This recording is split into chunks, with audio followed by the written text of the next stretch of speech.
Okay. This is lesson 27. I just wanted to share it because a little bit, I find this hilarious. I don't know why I find it hilarious. You see, just going on and on and on. Okay. Clearly, first, when I was trying to do the exercise, I was really following the instructions too literally. So I set up this subroutine that makes no sense because you're going to be asking it to put the name of the character, the type. If you think about it, why the hell am I? There's not even a subroutine. There's nothing to return. In reality, then the dice, I did it, but you can see afterwards in the actual execution, way too complicated because I was creating one for one roll the dice for 6, one for 12. It doesn't make sense. You can actually choose the sides as your option. So I was just creating a very, very complex subroutine. And then the funny part is that I created this wild true. And then this nonsensical why have a character, yes, blah, blah, blah. There's no, and then the funny thing, it just keeps going in a loop, in a crazy loop. I'm going to stop it now. And I'm going to go to where I executed, following the instructions or understanding much better what to do. And one thing is that it's so valuable to do the exercise yourself. I have to admit that I've always been more of a theoretical kind of, okay, I understand the theory, don't need to do it, but I love kind of doing the practice and seeing all the mistakes that you make. Just love that. Okay, I imported random OS and time into the library. Then def roll dice, result random 1 inside. Okay, so automatically you already have the dice. This just makes sense. And then you're defining the subroutine for health stat and for strength stat.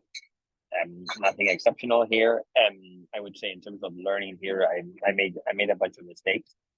Because I always try to code it myself, not copy paste and then find the errors or find I guess it just makes such a difference when you type it. If you make the mistake, you kind of understand. And I would say where it's quite interesting is the wild true. Okay, name the character, print everything, print the strength, and then they go again. And basically, you're doing the wild true. So unless you say anything, it will keep on going. And then if it's a no, break and not. It just works perfectly. Okay, we can do it again. Let me delete, run. Name Jerry. Elf. Boom. You want to try again? Yes. Well, anything that is not a no is gonna work in this case. Mark. Dwarf. I am a dwarf. Not really, but doesn't matter. Let's try again. No. Boom. Done. Close. So I would say that the key challenges here that I found is, especially in making mistakes, for example, health. I was here, instead of doing health, I was doing health stat. Okay, I was bringing in the variable when in reality you want to bring in the subroutine, the function. Okay, to deliver this return. I was doing it like this. Return. I know my immediate reaction, like, okay, return. Anything is actually a variable, or you have to put an equal to send it to one place to the other to kind of action it.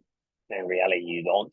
And actually quite neat. And I really like this exercise. Well, doesn't matter. It's not super insightful this session, but I hope this is a little bit helpful to see the mistakes that one makes.